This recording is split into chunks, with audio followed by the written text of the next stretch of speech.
गाय और उसका बछड़ा घने जंगल में घास चढ़ते चढ़ते रास्ता भटक गए। तभी अचानक एक अजीब सी हंसी गूंज, हाँ हाँ हाँ, कौन आया है मेरे जंगल में? गाय ने डरते हुए इधर उधर देखा। तभी एक पेड़ से उड़ता हुआ एक रहस्यमयी वेताल गाय की पीठ पर आ बैठा। वेताल बोला, अगर तुम इस पहेली का सही जवाब दोगी तो मैं तुम्हें जंगल से बाहर जाने का रास्ता दिखाऊंगा। गाय ने हिम्मत जुटाकर कहा, पूछो वेताल, मैं कोशिश करूंगी। वेताल हंसा और कहानी सुनाने लग। एक राजा था, उसके दो पुत्र थे, दोनों वीर, बुद्धिमान और न्यायप्रिय थे।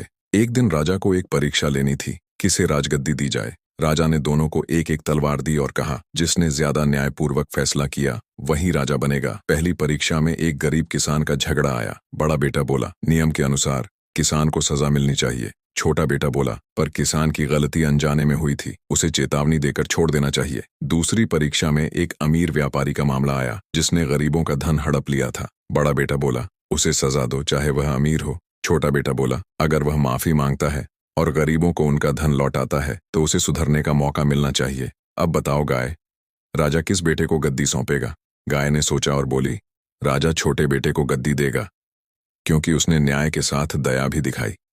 न्याय जरूरी है, लेकिन बिना दया के न्याय अधूरा होता है। वेताल जोर से हंसा और बोला, तुमने सही जवाब दिया गाय, अब मैं तुम्हें जंगल से बाहर जाने का रास्ता बताऊंगा। वेताल ने अपने हाथ से एक चमकता हुआ मार्ग दिखाया और गाय अपने बछड़े को लेकर सही रास्ते पर चल पड़ी। कुछ ही देर में वे जंगल से बाहर आ गए।